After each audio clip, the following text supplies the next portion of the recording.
தமிழ்நாடு இந்தியாவின் செயற்கை நுண்ணறிவு மற்றும் டிஜிட்டல் தலைநகராக மாறும். AI and Digital Capital of India.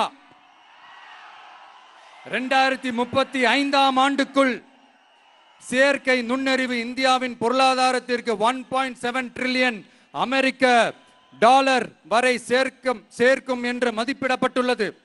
நமது பொறியியல் திறமையுடனும் நமது புலம்பெயர்ந்த சமூகத்துடனும் இந்த பொருளாதாரத்தை தனதாக்கிக் கொள்ளும் தனித்துவமான நிலையில் தமிழ்நாடு உள்ளது.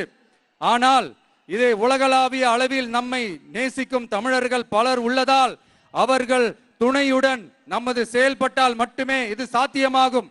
தமிழ்நாட்டின் முதல் செயற்கை நுண்ணறிவு பல்கலைக்கழகத்தை ஏற்படுத்தி உலகளாவிய தொழில்நுட்ப நிறுவனங்கள், ஆராய்ச்சி ஆய்வகங்கள் மற்றும் புதுமையாளர்களை ஈர்க்கும் வகையில் செயற்கை நுண்ணறிவுக்கான உலகளாவிய மையமான AICTI TVK அரசு உருவாக்கும் முயற்சியில் நமது அரசு ஈடுபடும்.